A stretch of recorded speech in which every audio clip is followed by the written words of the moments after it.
perempuan atau ibu hamil usia 25 tahun. Itu resikonya dari 1.250 kehamilan yang kena Down syndrome ya, itu satu.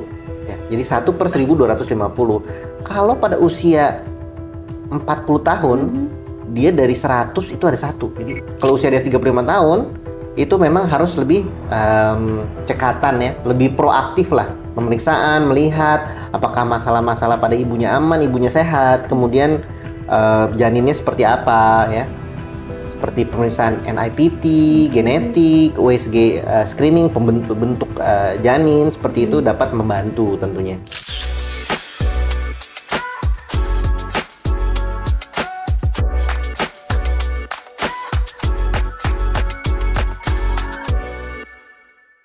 Hai Bina Family, selamat datang di Bina Talk. Nah, hari ini nih kita kedatangan dokter kita yang luar biasa banget. Dokternya RSCA Bina Medica. Silahkan dengan Dokter Dido. Boleh perkenalkan dokter? Iya, saya Dokter Dido. Namanya sih panjang ya, Muhammad Adia Firmansyah Dilmi. Saya dokter kandungan, subspesialis feto maternal di Bina Medica. Udah lumayan ya, udah 6 tahun kayaknya di sini. Betul. Ya. Narasumber kita kali ini adalah dokter spesialis kebidanan dan kandungan sekaligus konsultan feto maternal, yaitu Dr. Muhammad Adia Dilmi Firmansyah, spesialis obstetri and ginekologi, subspesialis konsultan feto maternal. Kita akan ngobrol banyak soal dunia feto maternal, mulai dari kehamilan beresiko, pemeriksaan janin, sampai bagaimana penanganan medis bisa membantu menyelamatkan 2 nyawa sekaligus. Yuk kita sambut Dr. Adia. Kali ini saya diberi kesempatan untuk sharing. Kita sharing tentang apa nih? Kali ini tuh dok, kita mau sharing tentang yang lagi boomingnya dengan ibu hamil usia kehamilan 35 sampai dengan 40 tahun. Karena kan kita melihat ke Luna Maya nih dok. Jadi Luna Maya habis melakukan pernikahan dengan beliau itu dengan usia 40 tahun kalau tidak salah. Nah makanya kita tuh lagi mau review nih dok. Di usia kehamilan pada saat ibu hamil usia 35 sampai dengan 40 tahun tuh sebenarnya resikonya apa sih dok? Ya, memang menarik ya. Memang sekarang di generasi sekarang sepertinya usia untuk pernikahan baik untuk perempuan dan laki-laki itu memang meningkat gitu ya. Meningkat tuh bukannya jumlahnya tambah banyak, tapi usianya meningkat gitu ya. Dan memang ada risiko-risikonya tuh. Kalau pasangan tidak hanya yang perempuan, laki-laki juga ya. Kalau misalnya bagi perempuan ya usia di atas 35 tahun itu risikonya pada kehamilannya ke depannya tidak hanya pada ibunya tetapi juga pada janinnya ya. Kalau untuk ibunya tentu ya usia 35, 40 sekarang semakin banyak ya. Betul. Seperti itu. Risikonya tentu ya masalah-masalah yang sesuai dengan usia ya. Contohnya misalnya akan lebih banyak penyakit-penyakit penyerta atau komorbid istilahnya ya, seperti hipertensi, kolesterol tinggi, penyakit metabolik ya, diabetes dan beberapa lagi. Dan tentu juga itu tergantung dengan kesehatan ibunya ya. Kalau ibunya bugar, sehat gitu ya, semuanya bagus ya, karena itu penting untuk diperiksakan tentunya ya. Yang kedua untuk janinnya tentunya ya. Kalau misalnya contoh nih ya, trisomi 21 atau yang kita sebut dengan sindrom Down atau Down syndrome ya, di mana ada penurunan fungsi otak, kognitif ya, retardasi mental ringan sampai berat dan kelainan-kelainan lainnya. Itu kalau misalnya nih seorang perempuan atau ibu hamil usia 25 tahun, itu resikonya dari 1.250 kehamilan yang kena Down syndrome ya, itu satu ya. Jadi 1/1.250. Kalau pada usia 40 tahun, dia dari 100 itu ada satu. Jadi dari jauh ya. Satu dari 1.250 dan satu dari 100. Lebih ya. Meningkat ya dok? Iya, seiring dengan usia dia meningkat. Karena itu seringkali ya, usia di atas 35 tahun ya, yang terhubung dengan masalah pada ibu dan pada janin, seringkali pemeriksaannya lebih intens lah, lebih terfokus ya, dimana bukannya harus santai banget ya, semua potensi bermasalah kehamilan. Namun kalau usia dia 35 tahun itu memang harus lebih cekatan ya, lebih proaktif lah. Pemeriksaan, melihat apakah masalah-masalah pada ibunya aman, ibunya sehat, kemudian janinnya seperti apa ya. seperti pemeriksaan NIPT, genetik, USG screening pembentuk janin seperti itu dapat membantu tentunya. Oke. Dan walaupun dengan ibu yang usianya 35 sampai 40 tapi dia dengan pola hidup yang oke, pola hidup yang sehat, tetap akan beresiko ya dokter ya? Ya. Jadi pada dasarnya kenapa sih bisa terjadi kesalahan-kesalahan seperti itu? Saya mau tambahkan sebelum saya mulai yang penjelasan, mungkin selain itu risiko kesuburan ya. Mungkin kini kita di Bina Medica juga ada tata laksana untuk kesuburan tentunya ya. Tentu di atas umur 31 sebenarnya, bukan 35, mulai menurun tuh kesuburan pada perempuan ya. Jadi di atas 35 itu memang kemungkinan untuk hamil dengan naturalnya lebih sedikit berkurang dibandingkan misalnya usia 25 tahun. Seperti itu ya. Ini juga menjadi suatu masalah. Tentu dengan adanya masalah kesuburan ini ya harus kadang-kadang menggunakan obat-obatan ya atau teknologi reproduksi berbantu seperti inseminasi, bayi tabung ya. Dan ini juga meningkatkan resiko-resiko yang berbeda ya. Bukan berarti dia beresiko untuk cacat seperti itu ya. Namun dia beresiko misalnya kan masukin embrionya bisa 2, misalnya resiko kembar, resiko masalah penempelan daripada zigot ya atau embrio ya. Nah, itu menjadi masalah juga untuk kedepannya pada kehamilannya. Oke, berarti lumayan banyak pemeriksaan yang akan dilakukan pada saat ibu hamil dengan usia kehamilan 35 sampai dengan 40 tahun ya dokter ya? Oke, salah satu misalnya nih dok, ibunya ternyata sudah hamil, padahal tidak melakukan program sebelumnya, tapi memang dia langsung hamil gitu dokter ya. Pemeriksaan apa sih dok yang misalnya perlu di-maintain sama si ibu hamil ini yang di atas usia 35 tahun ke atas? Ya pertama itu mungkin ada cheat sheet-nya ya, kalau misalnya mau ini gampangnya gitu ya. Secepatnya begitu telat haid memeriksakan ya. Saat itu walaupun ngapain dok misalnya 4 minggu belum kelihatan USG janinnya misalnya kantongnya 4 minggu misalnya baru telat. Namun kita bisa periksakan beberapa hal untuk ibunya ya. Contoh masalah-masalah seperti kalau di Indonesia atau Asia Tenggara itu masalah utamanya anemia misalnya ya. Darahnya rendah, zat besinya seperti apa ya, vitamin D-nya seperti apa. Adakah komorbiditas atau penyakit penyerta ya, seperti kolesterol, diabetes, masalah ginjal ya. Itu kita screening, masalah infeksi atau radang ya. Kita tahu di Indonesia juga kan masalah-masalah infeksi selain masalah yang seperti hipertensi dan metabolik juga sangat tinggi ya. Itu juga perlu dan itu tidak sesuai dengan sosioekonomi. Jadi mau sosioekonominya berapa gitu ya, tetap di Indonesia ada risiko-risiko misalnya penyakit seperti TBC seperti itu ya. Kemudian selanjutnya karena sel telur yang ada di seorang perempuan itu usianya lebih tua dari perempuannya. Oh. Iya, lebih tua ya. Jadi sel telur itu, sel telur perempuan ya, semua perempuan itu mulai diproduksi saat usia 5 bulan di kandungan ibunya. 5 bulan sudah diproduksi sel telur ya dokter? Sel telur ya. Saat itu mungkin berjuta-juta jumlahnya. Begitu lahir saja seorang perempuan itu sudah berkurang menjadi sekitar 750.000 ya misalnya. Dan setiap kali haid, begitu usia mulai haid misalnya antara 11 sampai 13 tahun ya, itu tiap kali haid keluar 1000 sel telur ya. Hanya satu mungkin yang dapat dibuahi misalnya ya. Jadi 750.000 hanya terbatas karena itu usia haid dari perempuan itu terbatas. Rata-rata perempuan Indonesia antara 49, 50 sampai 52 tahun ya, dengan rata 51 tahun di seluruh dunia ya. Jadi itu juga berbeda. Jadi kalau seorang perempuan usia 35 ya, artinya sel telurnya berusia 35 tahun plus 4 bulan mungkin. Iya. 45 bulan. Dia lebih tua ya. Bayangkan ya. Kalau sementara sperma bisa saja memang seiring dengan usia kualitas sperma berkurang dengan keadaan tubuh. Namun sperma itu diperbarui materi genetiknya tiap 3 bulan. Angkatannya baru ya. Kalau sel telur ya kemungkinan kerusakan yang terjadi pada penyimpanan sel telur 40 tahun plus berapa bulan jauh lebih tinggi materi genetiknya. Karena itu kemungkinannya ketika bersatu menjadi embrio ya atau mudiga ya. Itu kemungkinan dia salah secara genetik atau kromosomnya itu semakin tinggi seiring dengan usia.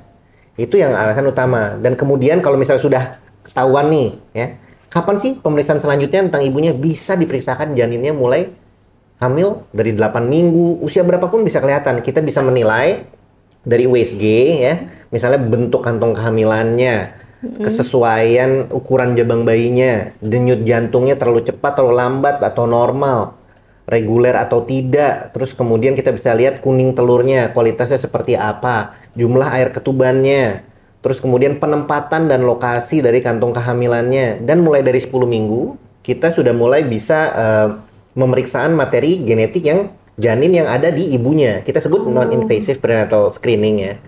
Itu kita bisa melihat ya dengan proses tertentu yang canggih ya. Misalnya, oh bayinya ini resiko tinggi, rendah, atau sedang untuk seperti kelainan kromosom seperti Down syndrome ya, Patau syndrome, Edward syndrome, dan beberapa saat ini banyak lagi yang bisa kita lakukan screening mulai dari 10 minggu ya. Kenapa nggak lebih dini ya? Karena kurang dari itu, kurang sampelnya, jumlahnya, materi genetiknya. Dari 10 minggu ke atas itu sudah bisa dikerjakan. Lalu selanjutnya pemeriksaan trimester 1 rutin ya. Itu antara 11 minggu sampai dengan 14 minggu lah, 13 minggu 6 hari.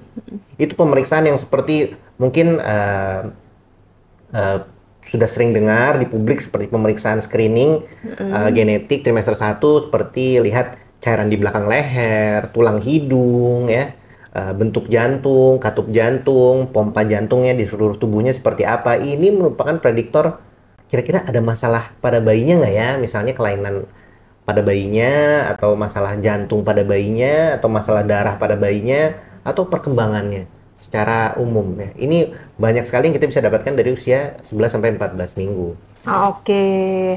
Nah, Dok, kalau melihat dari kekhususannya dokter sendiri, ini kan dokter sebagai konsultan fetomaternal ya, Dok ya. Kalau untuk ibu-ibu di usia kehamilan 40 tahun ini, boleh nggak sih, Dok, pemeriksaan fetomaternalnya itu minimal berapa kali? Atau ada, karena udah 35 tahun nih, jadi harus sering nih fetonya, atau detail scan-nya harus sering nih, atau gimana, dokter? Lebih ke dokter sendiri nih. Kekhususannya dokter. Ya.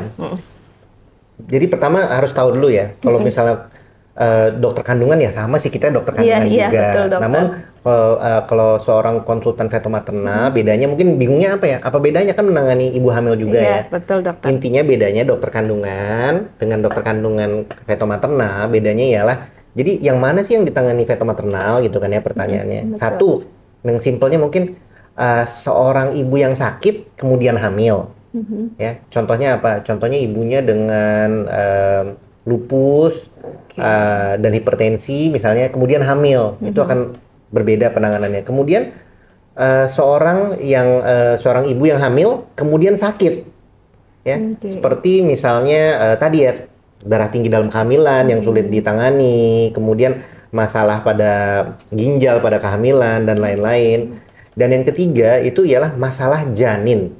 Ya, masalah janin seperti misalnya kembar 3 misalnya, kembar 2 dengan ari-arinya hanya 1 misalnya, terus kemudian bayi dengan masalah-masalah yang terhubung dengan kesehatan ibunya ya, itu yang menjadi sorot perhatian dari seorang fetomaternal ya, dengan tentu tambahan daripada kemampuannya, satu, melakukan USG yang lebih bedanya apa, sering banyak menanyakan, kan saya udah USG nih, Dok, sama dokter ini, kok dokter kandungannya ngirim ke dokter gitu kan ya.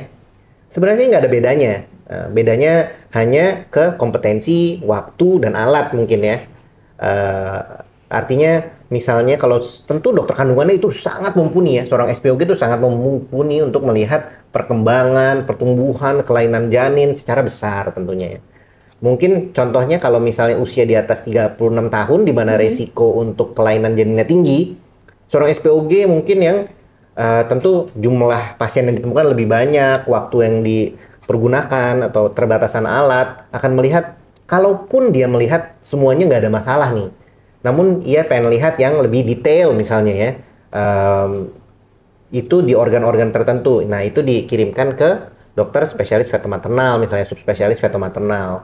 Atau mungkin melihat adakah sesuatu yang nggak sesuai nih, belum tentu abnormal sih, untuk make sure gitu ya, konfirmasi apakah benar gitu, apakah yang kira-kira perlu diperiksakan misalnya bayinya pertumbuhannya kurang baik, sudah diberikan makan lebih banyak, kok tidak berkembang misalnya, atau kok ada kelainan bentuk pada jantungnya agak ragu misalnya. Nah, pemeriksaan yang lebih terfokus seperti itu ya, itu diarahkan ke dokter konsultan feto maternal. Satu emang alatnya ya, terus sudah biasa waktu pendidikannya melakukan hal itu ya. Dan selain itu juga tindakan-tindakan yang diagnostik, misalnya ragu-ragu NIPT-nya bagus atau tidak misalnya, atau meragukan hasilnya.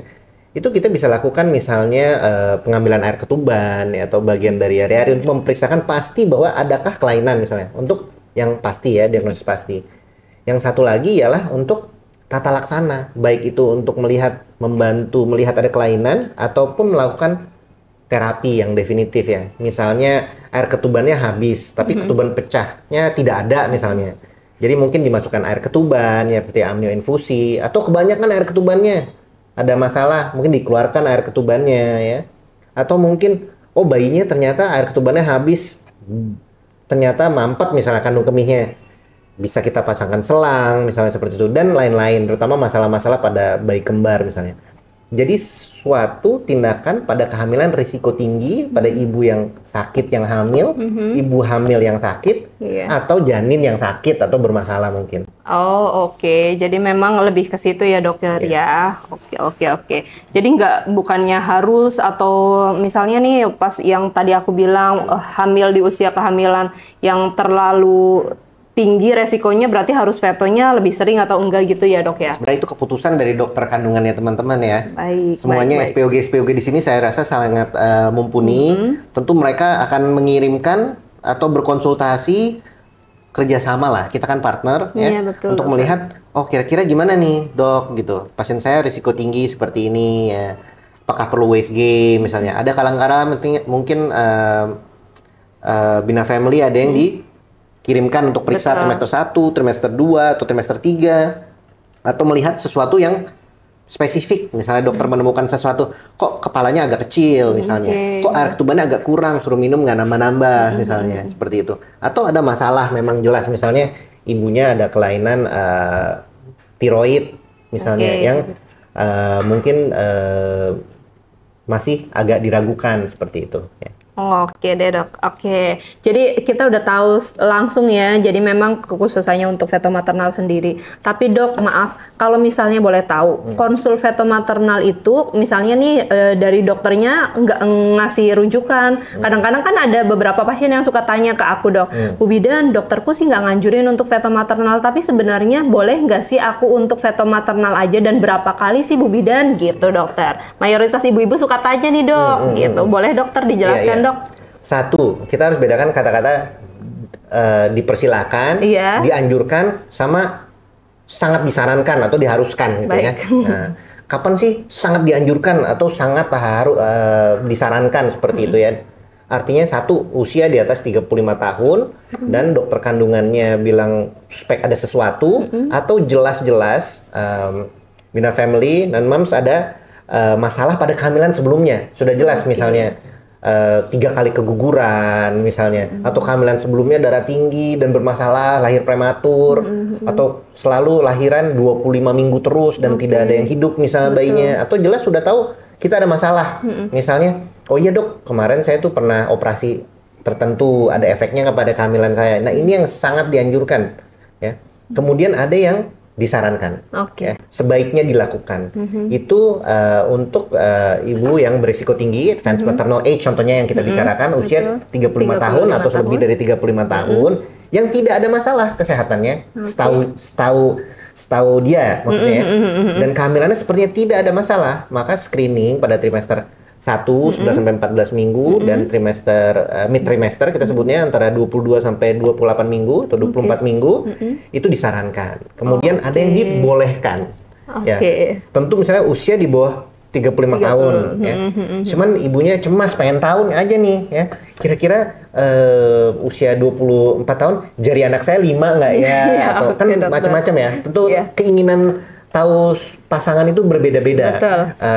Hidungnya mancung nggak ya, memang ini tidak esensial untuk kehidupan ibu dan bayinya, namun kan ada keingintahuan atau ingin pemeriksaan lebih komprehensif. Ini diperbolehkan tentunya ya untuk memeriksakan yang lebih detail, baik itu secara laboratoris, periksa darah, periksa genetik, ataupun periksa USG. Oke, terjawab ya Bina Family di rumah. Jadi kalau misalnya yang tanya-tanya boleh atau tidak, kan tadi udah dijelaskan dokter kekhususannya, ada kekhususannya sendiri, boleh, tentu boleh ya dokter, pastinya ya dokter ya. Boleh di trimester 1 yang tadi di usia kehamilan 11 sampai 14 minggu, dan di trimester 2 mau ketiga ya dok ya, 22 sampai 24 atau 28 ya dokter ya. Oke deh dok, dan sekarang dok, banyak yang tanya, aku tuh usianya 35 tahun dokter, hamil. Bisa nggak sih dok melahirkan normal? Karena optionnya kadang-kadang orang kalau udah di atas 35 tahun nih nanti nggak kuat ngedennya nih, dan harus sesar nih karena melihat usia gitu dokter. Menurut dokter bagaimana? Apakah tetap bisa loh persalinan normal, atau memang ya karena ada resiko jadi memang diharuskan persalinan sesar? Bagaimana dokter? Silakan. Ya, lagi-lagi kita bagikan ke harus lahiran sesar, kemudian disarankan operasi sesar, atau boleh atau baiknya tidak, gitu ya. Beda-beda tuh ya. Semuanya sepertinya tergantung keadaan individu per kasus ya, yaitu pada kesehatan ibunya, janinnya, dan faktor-faktor yang mendukung persalinan.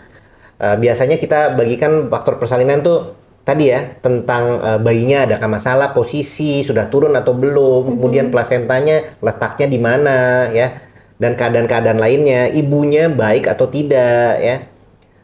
Tentu tidak semua itu harus ya operasi sesar misalnya 3 tahun. Kalau misalnya keadaan ibunya sehat, janinnya sehat, posisi daripada janinnya baik ya, tidak ada masalah yang menahan dia atau membuat dia harus dilakukan operasi sesar, tentu bisa lahiran normal ya. Baik itu lahiran normal dengan tenaga sendiri atau dengan bantuan obat-obatan yang membuat mulas atau induksi atau augmentasi, itu masih boleh pada usia ibu 35 tahun. Jadi tidak tergantung murni hanya karena usianya seperti itu ya. Dokter. Kalau ibunya ada masalah itu beda lagi. Tidak harus 35, umur 21 tahun saja hamil namun ada masalah, misalnya bayinya lintang, hari-harinya di bawah. Itu kan suatu indikasi, kita sebut indikasi obstetri atau indikasi persalinan ya, bahwa tidak bisa dilakukan persalinan normal. Jadi tidak harus ya. 35 tahun ke atas harus lahiran sesar, itu tidak harus. Semua tergantung keadaan ibu dan janinnya. Oke, terjawab semua ya Bina Family. Jadi kalau misalnya yang bertanya-tanya nih, di 35 tahun aku hamil atau 40 tahun bahkan aku hamil, tetap masih bisa untuk melakukan persalinan normal karena memang kita melihat sesuai diagnosa ya dokter, dan kondisi-kondisi medisnya si pasien sendiri gitu. Jadi nggak berpatokan dengan usia ya mam. Oke dokter. Nah dok, kadang-kadang tuh ada beberapa pasien yang suka juga bertanya, dokter, di usia 35 tahun, aku nih udah screening nih Bu Bidan, udah feto maternal, terus habis itu sudah NIPT test. Namun, ada nggak sih dok kemungkinan, padahal udah komplit nih semua pemeriksaan dilakukan, tapi tetap ada miss di belakang. Mungkin nggak sih dok, walaupun kadang-kadang kan pasien, aku udah semuanya, tapi kok masih tetap ada seperti ini gitu dokter. Boleh dokter dijelaskan perbedaan antara NIPT dan feto maternal yang kadang-kadang pasien suka ambigu nih dok? Ya, ini semua kan pemeriksaan screening atau penapisan ya. Dan kalaupun spesifik dikirimkan dokter SPOG-nya, itu pemeriksaan diagnostik tentunya. Semua pemeriksaan screening dan diagnostik tuh ada, kita sebut spesifisitas dan sensitivitas. Tentu beda-beda ya. Tentu walaupun kemungkinannya kecil, contohnya ya, semua pemeriksaan tuh berbeda-beda seperti itu ya. Kalau misal periksa darahnya, HB-nya misalnya, ke lab, mungkin kemungkinan salahnya ada 0,02% ya. Sama juga dengan screening misalnya. Contohnya USG screening feto maternal misalnya. Kemungkinan dia melihat ada Down syndrome misalnya, contoh yang paling simpel yang sering Mam katakan ya. Akurasinya tuh sekitar 70 sampai 75% ya. Kalaupun sempurna dilakukan. Jadi ada kemungkinan 25% tidak terdeteksi ya. Terus kemudian pada pemeriksaan NIPT misalnya juga, kemungkinan dia melihat Down syndrome mungkin 99% misalnya. Ada 1% tetap bisa ada kesalahan tentunya ya. Tentu kekuatannya ya. Dan harus dibedakan mungkin. Nah ini pertanyaan juga di luar negeri juga orang nanya, kalau udah periksa genetik dok 10 minggu NIPT, apa perlu dilakukan USG screening feto maternal? Atau kalau dilakukan USG feto maternal dok, nggak ada kelainan, apa perlu saya melakukan NIPT? Harus tahu ini dua hal yang berbeda tentunya ya. NIPT kalau bisa dibayangkan tuh meriksa darah, tuh melihat genetik atau bawaan kromosom pada janinnya yang ada di ibunya. Tentu tidak sempurna ya. tidak bisa lihat semuanya ya NIPT itu ya. Satu dari segi genetik dia bisa ngelihat kelainan yang besar misalnya kromosom seperti Down syndrome. Namun seperti bakat diabetes, kemudian resiko keturunan ketulian, faktor resiko kanker, misalnya itu atau thalassemia ya kelainan darah itu tidak bisa didapatkan lewat NIPT yang biasa. Ada pemeriksaan yang khusus atau pemeriksaan genetik tentunya ya. Lalu tidak bisa lihat juga dari pemeriksaan NIPT itu misalnya jarinya berapa dok, ya, hidungnya mancung atau tidak, ya, lambungnya itu buntu atau tidak, anusnya terbuka atau tidak. Hal-hal seperti ini tidak dapat dilihat ya, atau matanya kira-kira ukurannya normal nggak seperti itu ya, itu tidak bisa dilihat dari NIPT ya. Gimana mau lihat, kan dia tidak melihat, hanya membaca yang ada di dalam darah. Betul dokter. Nah, kemudian dari ultrasonografi screening itu dilihat morfologi itu bentuk ya, bentuk ya, seperti misalnya oh iya telinganya 2, bibirnya tidak sumbing misalnya, lidahnya ukurannya normal misalnya, bayinya sudah mulai menelan, lambungnya terisi ya, kemudian anusnya terbuka, kakinya 2, bergerak aktif. Hal-hal ini yang bisa dilihat secara morfologi. Sebenarnya nggak berhubungan, namun kita tahu dari bentuk kan ada suatu korelasi ya. Misalnya, contohnya kalau misalnya pasien Down syndrome itu seringkali ada kelainan jantung pada janinnya. Ya. Jadi kita bisa lihat bukan semua janin dengan kelainan jantung Down syndrome, namun ada yang lain misalnya. Contohnya lagi misalnya, oh tulang hidungnya tidak ada atau kecil misalnya. Ini juga suatu pertanda, walaupun tidak semuanya ya. Suatu pertanda ya. Bukan pasti, bukan berarti juga pasti. Misalnya screening trimester 1, cairan di belakang lehernya agak banyak misalnya. Oh pasti Down syndrome nih. Tidak. Perlu dilakukan pemeriksaan selanjutnya ya. Betul. Itu kan kisi-kisi. Karena bisa aja ya. Kromosomnya normal, NIPT normal. Namun kan kita lihat misalnya lahir tangannya nggak ada satu. Itu kan tidak dilihat. Pemeriksaan NIPT itu tidak memeriksakan apakah tangan bayi saya, janin saya 2 gitu ya. Itu harus dilihat mungkin seperti itu. Seperti itu juga misalnya kita lihat USG, semuanya normal. Coba Mams atau Bina Family lihat, kalau yang Down syndrome emang harus ada kelainan. Ada kok zaman sekarang Down syndrome tuh spektrumnya luas ya. Ada yang nggak bisa ngurus diri sendiri ya, sampai dewasa. Ada yang bisa kuliah terus punya usaha. Betul banget ya? Dokter. Yang kadang-kadang juga kita ragu, ini orang Down syndrome apa nggak Down syndrome ya? Karena tergantung penyakit genetik atau kromosom itu tergantung juga dia tampilan di luarnya seperti apa tuh berbeda-beda ya. Persiapan dalam kandungannya juga karena persiapan kandungannya, salinannya, pertumbuhannya berbeda-beda dan bakatnya berbeda-beda. Jadi ada kok yang Down syndrome sulit sekali melihatnya, hidungnya ada misalnya hanya lebih pesek dikit dari orang tuanya. Kalau orang tuanya mancung banget, artinya mancung juga anaknya ya. Iya betul. Dikit mungkin ya. Terus nggak ada kelainan jantung misalnya, atau kelainan jantung sangat kecil yang mungkin dia nggak bisa ikut pelatnas PON. Tapi hal-hal lain dia nggak masalah misalnya ya. Betul. Terus kemudian ternyata intelligence dia nggak lebih rendah, nggak retardasi mental yang sampai nggak bisa 1 tambah 1 gitu ya. Ya. Buktinya dia bisa lulus kuliah ya, bisa dapat beasiswa. Banyak. Silakan teman-teman browsing, Down syndrome itu nggak harus ya retardasi mental, nggak harus kelakuan seperti anak TK seumur hidup ya. Hal-hal seperti itu ternyata oh iya dia Down syndrome kalau diperiksa kromosomnya. Tapi secara fisik tidak terlihat, terus sangat-sangat ringan gitu ya. Karena berbeda-beda gitu. Itu contohnya mungkin. Jadi saling melengkapi, nggak bisa kita mengandalkan USG saja, nggak bisa mengandalkan NIPT saja. Namun keduanya digabungkan sangat membantu. Apalagi kalau ditambahkan pemeriksaan laboratorium ya. Betul. Jadi kita bisa singkirkan misalnya ya, kalau kita pemeriksaan laboratorium misalnya, ini nggak usah kelainan ya, misalnya resiko preeklamsi atau darah tinggi dalam kehamilan. Betul. Kalau kita melakukan pemeriksaan tensi darah, menanyakan riwayat ibunya, kita melakukan USG untuk melihat risikonya dan memeriksakan laboratorium, itu detection rate-nya hampir 96%. Ya, kalau digabungkan. Ya mungkin kalau salah satu, kalau misalnya USG saja, mungkin masih ada 60%. Resiko, betul. USG ditambah dengan tensi misalnya 71% ya. Hal ini harus dilihat secara keseluruhan, karena itu tidak ada pemeriksaan yang satu aja udah palu gada. Palu gada. Oh iya nih, setelah periksa ini, oh iya nih Bu, anaknya soleh, baik, suka makan es krim dan hobi jalan-jalan keluar kota misalnya. Nah, itu sulit ya. Jadi kita harus gabungkan beberapa parameter seperti itu ya. Baik dokter, memang sebenarnya pemeriksaan itu berkesinambungan ya dokter ya. Jadi memang nggak cuma mam harus NIPT doang atau mam harus fetomaternal doang, memang harus ada. Kalau sekarang tuh kenapa kita tuh menganjurkan untuk NIPT karena memang secara harga juga nggak begitu besar ya dokter ya. Beda dengan zaman dulu mungkin ya. Makanya kenapa semua hasil kalau bisa atau semua pemeriksaan kalau bisa dilakukan untuk memang kita punya data ya dokter ya. Kadang-kadang memang dokter Objin kan membutuhkan data untuk pasien-pasiennya. Nah dok, terakhir nih dok, apa sih dok saran dokter buat para ibu nih yang ingin tetap hamil sehat dan bahagia walaupun sudah di atas usia 35 sampai dengan 40. Jadi saran dokter nih dok buat ibu-ibu yang hamil di atas itu. Silahkan dokter. Yang ingin hamil atau hamil, dua hal saja sih sebenarnya ya. Satu ya, hidup sehat ya. Itu nggak ada yang menggantikan. Tidak ada obat, pengobatan, diagnosis, secanggih apapun nanti dunia kedokteran, ya, pemeriksaan, ya, tidak ada yang mengalahkan hidup sehat. Ya.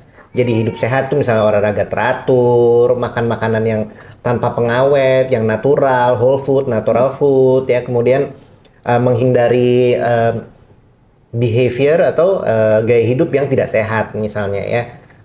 Mungkin tuh banyak ya, kita nggak usah jelasin ya, misalnya banyak tuh ya hobinya misalnya makan kue terus gitu ya. Kalau merokok, narkoba kita nggak usah ngomong ya, udah pasti ya itu nggak usah hamil juga nggak sehat gitu ya. Betul. Satu itu, dan kedua ya tentu ya berusaha ya, berikhtiar. Ikhtiar tuh apa saja ya. Ya tadi memeriksa kandungannya secara teratur, kira-kira apa saja yang bisa dioptimalisasi ya dari pemeriksaan, dari tata laksana ya. Selain berdoa kita berikhtiar dan hidup sehat. Itu yang kita bisa lakukan, yang lainnya tentu itu nanti sudah ditentukan perjalanan ya dok. Oke, gitu ya mam. Jadi pesan dari dokter Dido intinya adalah hidup sehat ya dok, dan ikhtiar untuk kehamilannya. Karena kehamilan di usia berapapun kami tenaga medis, apalagi dokter Objin, semua di RSCA Bina Medica pasti akan mendukung dan selalu mengiringi ya dok apa saja pemeriksaan yang akan dilakukan nanti. Dok, boleh di-spill nggak dok jadwal dokter di RSCA Bina Medica supaya Bina Family di rumah tahu nih kapan harus datang untuk konsul fetomaternal. Silahkan dokter. Ya, saya 3 kali seminggu ada di Bina Medica, hari Selasa, Rabu, dan Jumat. Dan biasanya saya sore atau malam, karena biasanya paginya saya di tempat lain ya, saya mengajar di FKUI paginya, sorenya saya di Bina Medica, Selasa, Rabu, dan Jumat, 19.30 ke atas. Oke deh, terima kasih banyak dokter sudah mau berkunjung di Health Talk kita hari ini. Semoga nanti next kita masih banyak lagi sesi-sesi untuk kupas tuntas tentang ibu hamil ya dokter ya. Baik. Oke, terima kasih banyak buat Bina Family di rumah. Sesi kita berakhir di hari ini. Next kita akan ada lagi sesi-sesi bersama dokter-dokter di RSCA Bina Medica. Terima kasih banyak Bina Family. Bertemu lagi. Sampai bertemu lagi.